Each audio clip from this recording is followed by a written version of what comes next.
सर्वमंगलमांगल्ये शिवे सर्वार्थसाधिके शरण्ये त्र्यंबके गौरी नारायणी नमस्तुते. श्री महालक्ष्मी अष्टकाची कथा.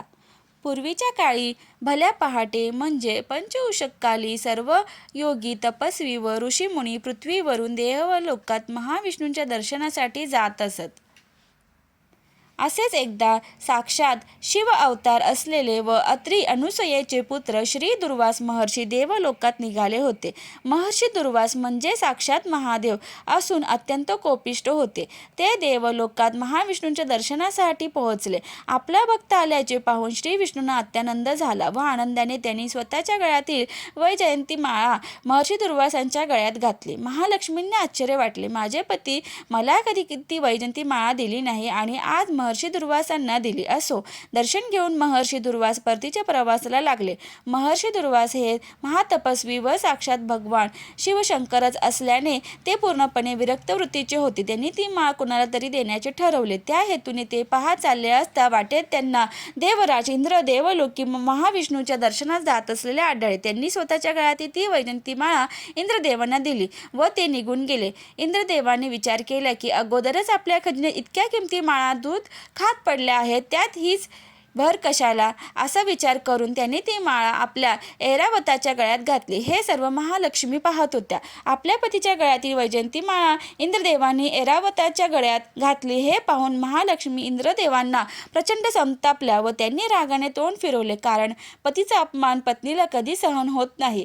साक्षात महालक्ष्मीच रागवल्यामुळे इंद्राचे सारे वैभव एका क्षणात नाहीसे झाले. इंद्र घाबरला. तो श्री विष्णूकडे क्षमा याचना करू लागला. विष्णू म्हणाले की तू महालक्ष्मीची क्षमा माग. तेव्हा इंद्र म्हणाले की मला देवींची भीती वाटते. देवींच्या हातात तलवार आहे, शंख चक्र गदा आहे, मला फार भीती वाटते. तेव्हा भगवान महाविष्णू म्हणाले, सिंहिणीच्या पिल्लांना सिंहिणीची भीती कधीच वाटत नाही. मुलाने खोडसाळपण केला तर आई रागावते, साहजिक आहे, पण माफी मागणे हा त्यावरील उपाय आहे. माफी मागते वेळी जर मुलाने आईच्या गळ्याला लाडीकपणे जरी मिठी मारली तरी आई त्याचे हात झटकून टाकेल. आईच्या कमरेला मिठी घातली तरी आईचा राग फारसा शांत होणार नाही. पण जर कोणत्या मुलाने जाऊन आईचे पाय धरले तर जगात अशी एकही आई नाही जी त्याला लाथाडेल. महालक्ष्मी तर जगतजननी आहे, अखिल विश्वाची ती आई आहे, म्हणून तू जाऊन तिच्या पायाला मिठी मार. त्याप्रमाणे इंद्रदेवांनी आई महालक्ष्मीच्या पायाला मिठी मारली आणि नतमस्तक झाले.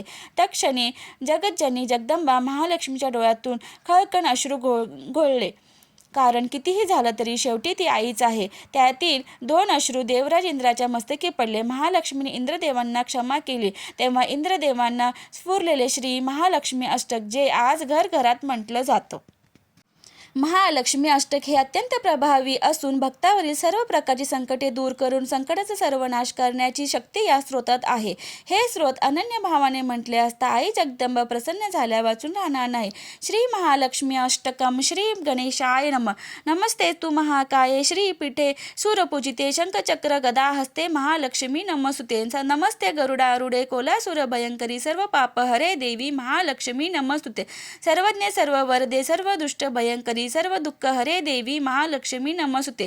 सिद्धी बुद्धी प्रदे देवी मुक्ती भुक्ती प्रदायिनी मंत्रमूर्ते सदा देवी महालक्ष्मी नमस्तुते. आद्यंतर रहिते देवी आद्यशक्ती महेश्वरी योगचे सुयोग संभूते महालक्ष्मी नमस्तुते.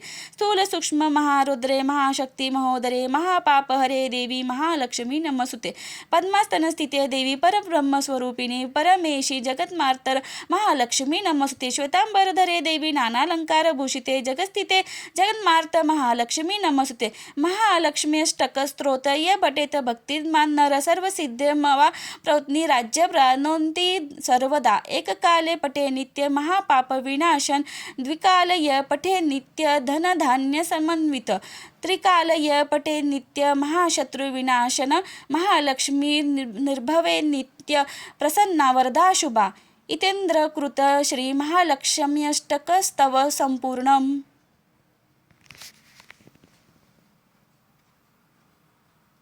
अष्टलक्ष्मी कोणत्या व त्यांची मंदिरे कोठे? लक्ष्मी कोणाला नको असे असते? प्रत्येकाला आपल्या घरात अखंड लक्ष्मी राहावी असेच वाटत असते. जो तो आपल्या पद्धतीने लक्ष्मीला प्रसन्न करण्यासाठी उपाय करत असतो. परंतु या लक्ष्मीचे एकूण 8 रूपे आहेत हे फार थोड्या लोकांना माहिती आहे. आज आपण जाणून घेणार आहोत कोणत्या लक्ष्मीची पूजा केल्याने काय फळ मिळते. धनलक्ष्मी धनधान्य आणि संपत्ती देणारी लक्ष्मी आहे. या लक्ष्मीला वैभव लक्ष्मी म्हणूनही ओळखले जाते. या लक्ष्मीची आगमनाची वेळ सायंकाळची आहे. आदिलक्ष्मी लक्ष्मीचे हे मूळ स्वरूप आहे. भगवान विष्णूंची सेवा करणारी हीच ती लक्ष्मी. आदी या शब्दाचा या ठिकाणी अर्थ म्हणजे कधीही न संपणारी. धान्यलक्ष्मी या लक्ष्मीच्या नावातच जिथे कार्यक्षेत्र आलेले आहे. धान्य लक्ष्मीला 8 हात असून तिच्या हातात गदा आणि कमळाची 2 फुले असतात. एका हाताने ही देवी अभयमुद्रा दर्शवते तर दुसऱ्या हाताने भक्तांना आशीर्वाद देते. धैर्यलक्ष्मी माणसाचे पेशन्स म्हणजेच वाढविण्याचे काम लक्ष्मीचे हे रूप करते. कधी कधी आपल्याजवळ पैशांची किंवा धनधान्याची कमतरता असते. अशा वेळी माणसाचे पेशन्स संपतात. त्यावेळी याच लक्ष्मीच्या कृपेची गरज असते. गजलक्ष्मी भगवान इंद्राचे गेलेले वैभव परत आणणाऱ्या या लक्ष्मीला वाहन लक्ष्मी म्हणूनही ओळखले जाते. या लक्ष्मीला 4 हात असून तिच्या आसपास गज म्हणजेच हत्ती कमळाच्या पुष्पांची वृष्टी करत असतात. संतानलक्ष्मी आपल्याला चांगली संतती असावी असे प्रत्येकाला वाटते. इच्छा पूर्ण करणारी लक्ष्मी म्हणजे संतानलक्ष्मी. या लक्ष्मीला 6 आहे. तिच्याजवळ पाण्याचा कलश असून त्यात आंब्याची पाने असतात. जवळ एक श्रीफळ म्हणजेच नारळ असते. तिच्याजवळ असलेल्या एका लहान बालकाच्या हातात कमळाचे फूल असते. विजयलक्ष्मी आपण कोणतेही कार्य केले तरी त्यात यश मिळाले नाही तर फायदा काय होणार? हातात घेतलेल्या कोणत्याही कामात विजय मिळावा असे प्रत्येकाला वाटत असते. हा विजय देण्याचे कार्य विजयालक्ष्मी करते. विजयलक्ष्मीला 6 हात असून तिच्या हाती चक्र व शंख असतो. हातामध्ये तलवार, पाश आणि ढाल असते. विद्यालक्ष्मी देवी सरस्वतीप्रमाणे विद्या देण्याचे कार्य विद्यालक्ष्मी करते. या लक्ष्मीच्या नियमित पूजनाने 18 विद्या प्राप्त होतात.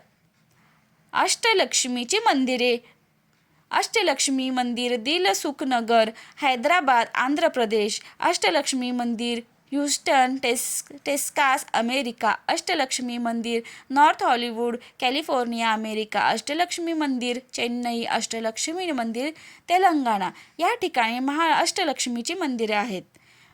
माहिती कशी वाटली? व्हिडिओला लाईक, शेअर आणि सबस्क्राईब करायला विसरू नका.